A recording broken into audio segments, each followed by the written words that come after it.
del Instituto Mora, quien se enlaza con nosotros, que me dé su opinión, porque si permitimos esto contra nuestros hermanos haitianos, lo seguiremos permitiendo contra nuestros hermanos mexicanos, contra nuestros tíos, contra nuestros primos, contra nuestros amigos.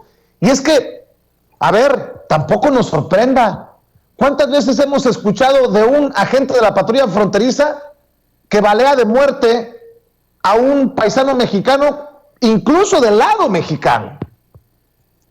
Ya estuvo suave. En pleno siglo XXI, en pleno 2021, estas imágenes son horripilantes y deben de denunciarse y deben de decirse las cosas tal y como son. Doctora, escucho su opinión, la saludo con mucho gusto.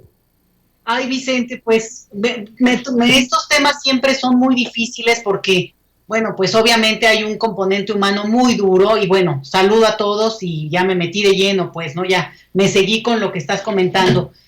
Es muy difícil porque al final de cuentas lo que estamos viendo es la vida de personas, las caritas de los niños, las experiencias que están pasando, pues humanamente hablando, cosa muy, muy dura. Y no se trata de ponerle en solo una nacionalidad, este es el asunto, ¿no? No son haitianos, no son hondureños, no son salvadoreños, o tú decías incluso afganos, chinos, lo que, no, son personas, ya olvídense de la nacionalidad. Y nada más les quiero recordar, en este lapso de lo que lleva Biden en el poder, casi 500,000 de mexicanos han emigrado a Estados Unidos, ¿eh? Entonces hay que incluirlo, tal vez no en este momento, en estas fotos, pero sí en parte de este proceso que no para. Y no para ¿por qué? A ver, yo quiero dejarlo también muy claro. No para porque es parte de un proceso del sistema económico que tenemos desde hace más de 2 siglos.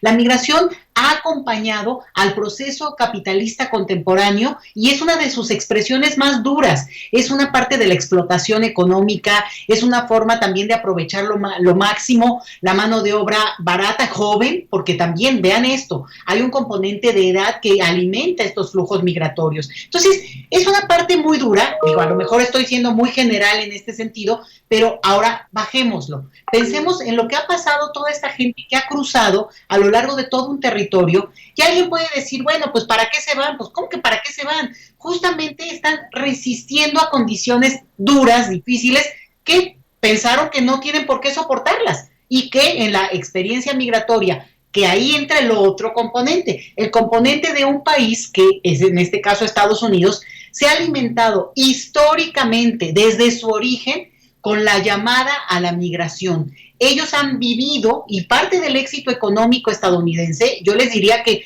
uno de los componentes centrales ha sido su capacidad de regenerar su mano de obra con migración siempre.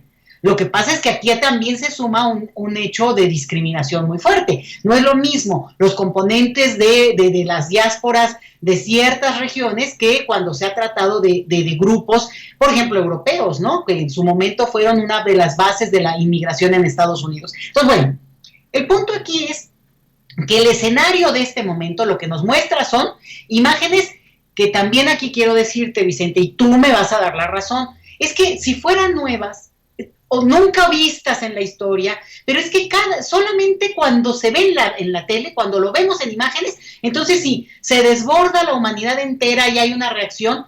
Pero ¿se acuerdan ustedes de aquella historia del niño sirio en la playa? Es que fue una imagen brutal. Bueno, los niños en las escuelas lloraban, hicieron imágenes para recordarlo, fue como un llamado de atención, incluso todo el mundo decía, este es el límite al que la humanidad puede llegar, de soportar ver esta imagen, porque era una representación muy gráfica del dolor que está pasando otra diáspora lastimadísima, que es la siria, ¿no? Que no es una experiencia tan conocida en nuestro país, por cierto. Entonces, ese es el tipo de cosas donde esa hipocresía llega al límite en que, pues al siguiente día hay otra noticia más dura, ¿no? O que está en otra parte, o el chisme se colocó en otro lugar, y se nos olvida que esto sigue pasando todo el tiempo. Hace una semana o 2 estábamos con que tapachíbula y qué está pasando, los golpes que están dándole a las personas, y ahora obviamente estamos viendo una reacción más dura, porque además sin tapujos, nada de que ahorita sí va a lastimar o no a la persona, digamos echándole el cuerpo, estos policías de migración que vimos en el caso mexicano, estos a caballo, ni siquiera se despeinan.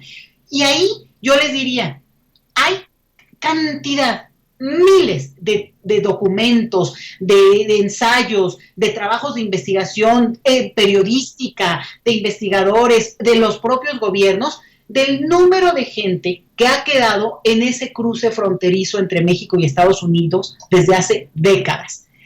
Hay un trabajo muy interesante de un colega del Colegio de la Frontera Norte, Guillermo Alonso Meneses, que él trabaja sobre esto de los muertos en este cruce, sobre todo en la parte también del desierto. Entonces, eso no se nos puede olvidar, porque si no acabamos reproduciendo lo mismo. Y ahí es donde yo te doy toda la razón. Bueno, Biden ni dice nada, pero Biden, y ahí es el otro componente, estos temas se usan políticamente, Vicente, desafortunadamente. ¿Saben quién es el que ha de estar más contento en este momento de lo que está ocurriendo en la frontera sur de Estados Unidos, frontera norte nuestra, la de Texas? El gobernador de ese estado, el gobernador de Texas, porque le da elementos políticos para que en las elecciones, y ya desde ahorita, ir calentando en esta idea de que la frontera nos están invadiendo, van a llegar, los demócratas no pueden detener a la gente, no hay capacidad de contención. A ver, 10,000 personas es muchísimo. 10,000 personas juntas ahí, sin servicios, sin agua, con los niños llorando, en medio de un calor tremendo, porque miren que en qué época estamos, en pleno verano todavía, donde el calor en esa zona es tremendo. Pero así ustedes me van a decir que eso es lo que más les importa. Pues la verdad es que no, porque el uso que se puede hacer políticamente hablando, de que es tremendo, pero es increíble cómo lo manejan. Acuérdense cómo ocurrió con Trump en su momento. Bueno, hagan de cuenta el mismo guión. Entonces, claro, por el otro lado entonces tenemos un gobierno como el de Biden, pues tratando de darle la vuelta a esto, viendo cómo lo resuelven, cómo le bajan a el número, y por eso decía, es mucho, 10,000 personas juntas es mucho, pero es nada para un país de 330 millones de habitantes y la potencia más rica del planeta, que además en algún momento las personas, un grupo de esos, van a poder cruzar. Desafortunadamente, y este es el punto más importante, Vicente, la mayoría de estos flujos están inmersos en un tema de trata de personas, esclavismo, el esclavismo en su forma contemporánea. Entonces, eso es lo grave. No que migren, no que si va a haber o no condiciones, porque al final de cuentas lo que quieren es trabajar. Y en Estados Unidos, quienes estén allá me van a decir que no me dejarán mentir, pues. Hay condiciones para que la gente al final de cuentas se pueda incorporar laboralmente, sobre todo en este tipo de mercado de mano de obra masiva que requiere esa economía, que se la chupa, ¿no? Se la chupa literalmente. Entonces, aguas con esto. Biden, ¿qué puede decir? Manda al jefe de la área de seguridad, Alejandro Mayorkas. ¿Qué? ¿Alejandro Mayorkas? ¿Cómo? Repito el nombre, Alejandro Mayorkas, cubano, americano, que llegó chiquitito a Estados Unidos. O sea, otro migrante. Entonces, es un juego de palabras, es un sinsentido cuando lo vemos en la crueldad humana que se atreven a implementar en este juego de que seguimos con las soberanías así del medioevo, ¿no? De cerrar las fronteras. Bueno, que instrumenten condiciones que permitan, una, que la migración que llega a su país, en todo caso, tenga condiciones que efectivamente tengan la protección que se supone que firmaron con tantos acuerdos. Bueno, Estados Unidos no firma muchos de estos acuerdos justamente por eso, ¿eh? Pero la otra es que hay que voltearle la vuelta, ya no me quiero extender, Vicente, porque aquí me la sigo 3 días.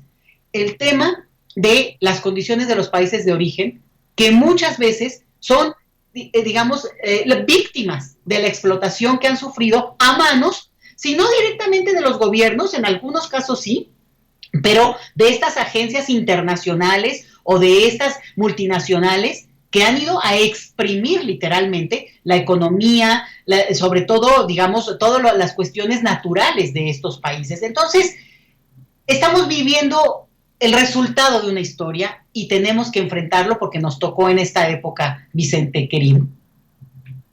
Pues ojalá que